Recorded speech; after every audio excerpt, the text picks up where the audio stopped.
Hello everyone, स्वागत है आपका अपने यूट्यूब चैनल प्रगति लेक्चर्स में। तो हम कक्षा 10 का साइंस का दूसरा चैप्टर पढ़ रहे थे, अम्ल, क्षारक एवं लवण, और उसमें जो है हमने 3 लेक्चर पढ़ लिए हैं। तो इससे पीछे वाले लेक्चर में जो हमने पढ़ा था, जो जस्ट ही पहले पढ़ा था अभी, उसमें पढ़ा था हमने अम्ल व क्षारक के रासायनिक गुण। उसमें 2-3 रासायनिक गुण हमने पढ़ लिए हैं और आज हम जो बाकी के रासायनिक गुण हैं उन्हें पढ़ेंगे। तो आज का जो अपना लेक्चर रहने वाला है वो अम्ल व क्षारक के रासायनिक गुण के ऊपर ही रहने वाला है। तो करते हैं शुरू। तो चौथा रासायनिक गुण हम आज पढ़ने वाले हैं। 3 रासायनिक गुण हमने पिछले वाले लेक्चर में पढ़ लिए थे। तो चौथा रासायनिक गुण है अम्ल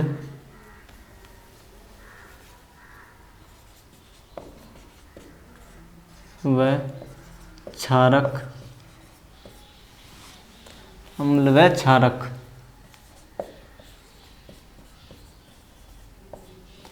की परस्पर अभिक्रिया।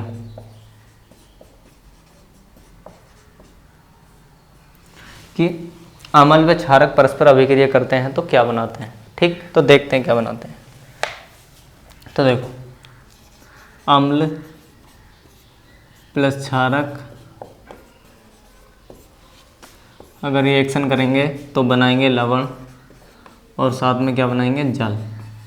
तो कोई एग्जाम्पल ले लेते हैं। जैसे अम्ल ले लिया मैंने HCl, ठीक, और क्षारक ले लिया हमने NaOH, sodium hydroxide, hydrochloric acid, ठीक, ये हाइड्रोक्लोरिक अम्ल। अब देखो यहाँ से क्या होता है, यहाँ से NaCl यानी लवण बन जाएगा और साथ में क्या बन जाएगा, जल। ठीक, रिएक्शन ऐसे होती है। अगर इसे आयनों में लिखूँ मैं तो H+Cl-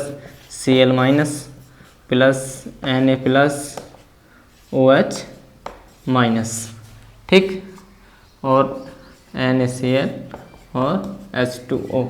तो देखो Na+ जो है वो Cl- के साथ अटैच हो जाएगा, NaCl बन जाएगा और OH H के साथ चला जाएगा तो जल बना लेगा। ठीक है, वाटर बना लेगा। अम्ल व क्षारक जब परस्पर अभिक्रिया करते हैं तो वो लवण और जल बनाते हैं। तो ये वाली बात आपके समझ में बहुत अच्छे से आ गई होगी। ठीक है ना, तो यह बिल्कुल बहुत अच्छे से क्लियर हो गई होगी बात आपके। ठीक है, तो अब क्वेश्चन ये बनता है, एक अभिक्रिया है जिसका नाम है उदासीनीकरण अभिक्रिया।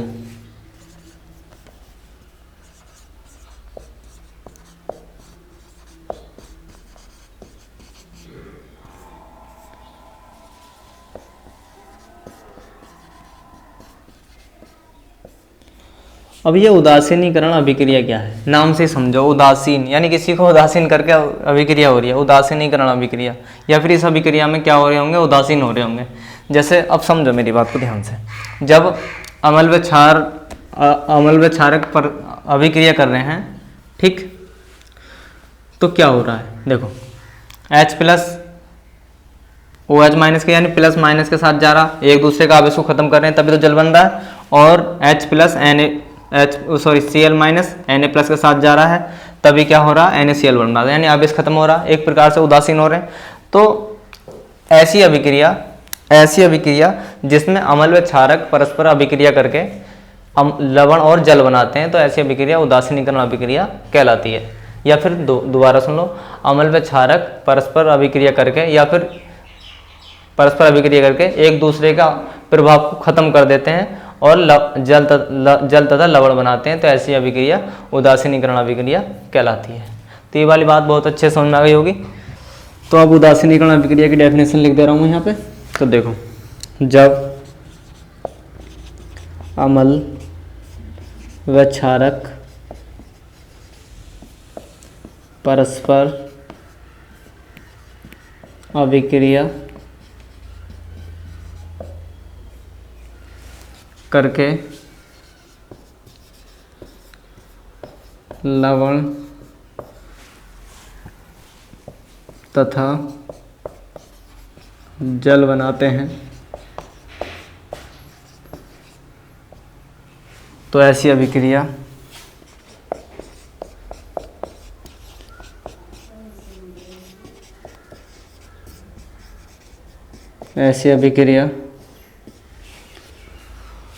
उदासीनीकरण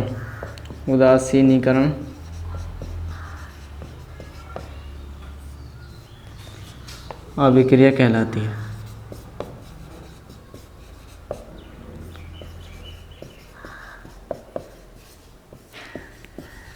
ठीक।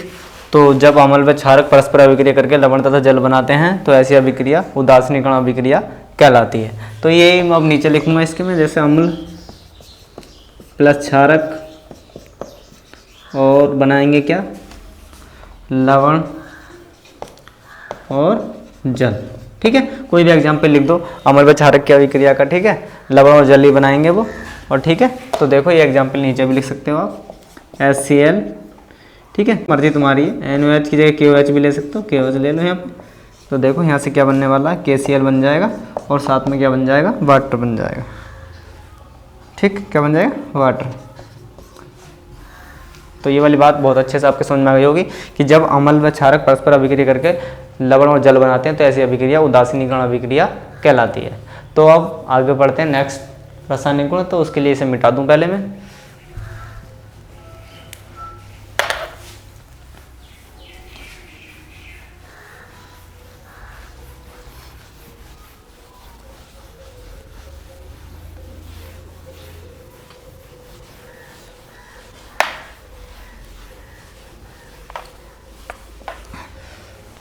तो अब नेक्स्ट पढ़ते हैं।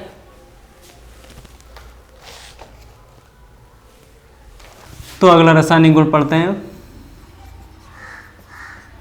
अम्ल की धात्विक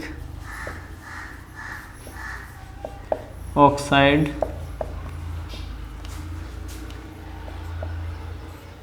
के साथ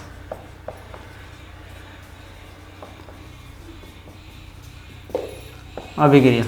अम्ल की धात्विक ऑक्साइड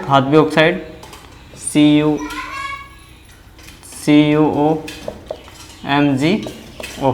ठीक है, अम्ल की धात्विक ऑक्साइड के साथ अभिक्रिया। और धात्विक ऑक्साइड क्या होते हैं, धातु के साथ ऑक्साइड, जैसे CuO है और MgO है। तो देखो क्या होता है, अम्ल प्लस धात्विक ऑक्साइड, और ये अब एक बात सुनो कि धात्विक ऑक्साइड जो होते हैं उनकी जो प्रवृत्ति होती है वो कैसी होती है, क्षारीय होती है। कैसी, क्षारीय। और आपने अभी पीछे पढ़ा था, ये अम्ल की क्षारक से रिएक्शन करवाते हैं तो वो क्या बनाते हैं, लवण और जल। ये आपने उदासीनीकरण अभिक्रिया में पढ़ा होगा। ठीक है, अम्ल की धात्विक ऑक्साइड से जब रिएक्शन करवाओगे तो लवण और जल मिलेंगे। तो एग्जाम्पल देखो, अम्ल ले लिया हमने HCl, ठीक, और प्लस जो धात्विक ऑक्साइड है वो क्या है, कुछ भी ले लो, CuO ले लो यहाँ से। तो देखो क्या बनने वाला है, तो यहाँ से बनने वाला CuCl2, तो यहाँ पे 2 लगाना पड़ेगा और साथ में क्या बन जाएगा, वाटर। तो ये वाली बात आपके समझ में बहुत अच्छे से आ गई होगी। ठीक है, कि अम्ल की धात्विक ऑक्साइड के साथ रिएक्शन करने पर लवण और क्या मिलता है, जल मिलता है। ठीक है, तो बहुत अच्छे से ये वाली बात आपके समझ में आ गई होगी। ठीक है, दोबारा समझ लो, अम्ल और धात्विक ऑक्साइड जो होते हैं, वो कैसी प्रकृति के होते हैं, वो क्षारीय प्रवृत्ति के होते हैं। कैसी के, क्षारीय प्रवृत्ति के। ठीक है, और जब अम्ल की क्षार से रिएक्शन करवाते हैं तब लवण और क्या मिलता है, जल मिलता है। ठीक है, तो ये मैंने एग्जाम्पल आपके सामने लिख दिया है। और भी एग्जाम्पल लिख सकते हो, जैसे HCl की रिएक्शन तुम MgO से करवा दो तो देखो यहाँ भी क्या होगा, MgCl2 बनेगा, MgCl2 मिलेगा और साथ में क्या मिल जाएगा, वाटर, लवण और वाटर मिल जाएगा। तो यहाँ पे हमें क्या लगाना पड़ेगा, 2 लगाना पड़ेगा। तो ये वाली बात बहुत अच्छे से आपके समझ में आ गई होगी। तो अब हम नेक्स्ट पढ़ते हैं, जो नेक्स्ट गुण है इसका। तो पहले मैं इसे मिटा लूँ नेक्स्ट के लिए, क्योंकि फिर नीचे आपको दिखाई नहीं देगा सही से। तो अब के जो रिएक्शन पढ़नी है हमें,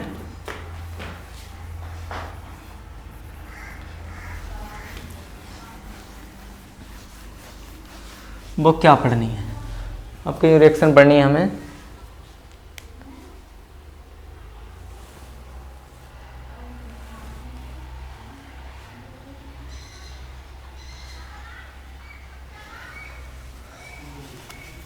क्षारक की अधात्विक ऑक्साइड क्या होते हैं, जैसे CO2 के साथ अभिक्रिया, क्षारक की अधात्विक ऑक्साइड के साथ अभिक्रिया। तो देखो क्या बनने वाला है, क्षारक प्लस अधात्विक ऑक्साइड क्षारक प्लस अधात्विक ऑक्साइड, तो बनेगा क्या, लवण और जल। ठीक है, क्या बनेगा, लवण और जल। अधात्विक ऑक्साइड जो होते हैं, अधात्विक ऑक्साइड जो होते हैं वो कैसी प्रवृत्ति के होते हैं, वो होते हैं अम्लीय प्रवृत्ति के। किसके, अम्लीय प्रवृत्ति के। और जब क्षारकी अम्ल से रिएक्शन करोगे तब लवण और जल बनते हैं। ये हमने बात उदासीनीकरण अभिक्रिया में कर ली थी। ठीक है, तो जरा इसका एग्जाम्पल देखो, CaOH का होल ट्वाइस, मैंने कैल्शियम हाइड्रोक्साइड ले लिया है क्योंकि ये क्या है, क्षारक। उसके बाद इसकी रिएक्शन किससे करवा दूँ मैं, CO2 से। तो बनेगा क्या, देखो, तो बनेगा CaCO3 और साथ में क्या बन जाएगा, वाटर बन जाएगा। ठीक, तो ये क्षारक है, ठीक है, कैल्शियम हाइड्रोक्साइड, और ये क्या है, ये है CO2 यानी कार्बन डाइऑक्साइड, यानी कि अम्लीय है। और तब बनेगा क्या, कैल्शियम कार्बोनेट। ठीक, और वाटर। अब एक बात समझो कि जब क्षारकी अम्लीय, क्योंकि ये कैसा है, अम्लीय प्रवृत्ति का। ठीक, जब क्षारकी अम्लीय से रिएक्शन कराएंगे या क्षारकीय अम्ल से रिएक्शन करवाएंगे तब हमें क्या मिलेगा, लवण, और क्या मिलेगा, जल। ठीक है, तो ये वाली बात बहुत अच्छे से आपके समझ में आ गई होगी। अभी मैं तीसरी बार इस बात को बता रहा हूँ। ठीक है, इसी 3 रिएक्शन हो गई ऐसी कि जिस अम्ल की जब क्षारक के साथ रिएक्शन करोगे तब हमें लवण और जल मिलेंगे। तो मैं आशा करता हूँ ये वाली बात बहुत अच्छे से आपके समझ में आ गई होगी। तो अब हम नेक्स्ट पढ़ते हैं, जो नेक्स्ट रासायनिक गुण है। ठीक, तो इसके लिए पहले मैं इसे मिटा दूँ, फिर आगे पढ़ते हैं।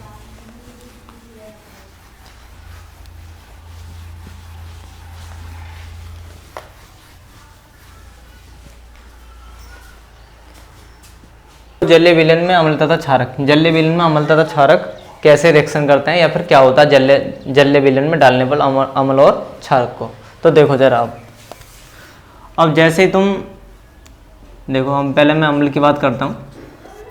तो अम्ल जो होते हैं वो जलीय विलयन में डालने पर, अम्ल जो है जलीय विलयन में क्या करते हैं, H+ आयन देते हैं। तो देखो जरा, जैसे अपने पास HCl है तो H+Cl- आयन में टूट जाएगा ये जल में डालने पर। तो देखो एक्चुअल रिएक्शन क्या होती है, एग्जाम्पल में देखो, HCl मैंने ये किस में डाला, जल में डाला, तो क्या होता है, ये जो H+ है, ये वाला H+, ये वाटर से रिएक्शन करके H3O+ हाइड्रोनियम आयन बना लेगा और साथ में Cl- आयन। अब आप कहोगे कि ये हाइड्रोनियम आयन कैसे बना, तो ये समझो, ये अपने पास वाटर है। अभी आप हाई स्कूल में हो तो आपको ये लोन पेयर वाले ज्ञान थोड़ा कम होगा। ठीक है, इसके पास लोन पेयर होते हैं और जो H+ है ये इलेक्ट्रॉन का भूखा है। ठीक है, तो ये क्या करेगा, इलेक्ट्रॉन दे देगा H+ को, और जो स्ट्रक्चर बन जाएगी इनकी H3O+, ये वाली। ठीक है, क्योंकि ये इलेक्ट्रॉन दे देगा ऑक्सीजन, तो ऑक्सीजन पे क्या आ जाएगा, प्लस आ जाएगा। तो इस तरीके से ये बनता है। तो जब भी जलीय विलयन में तुम अम्ल को डालोगे तो H+ आयन देते हैं, ये वाली बात आपको याद होगी। ठीक है, उसके बाद क्षारक, ये जलीय विलयन में क्या करते हैं, जलीय विलयन में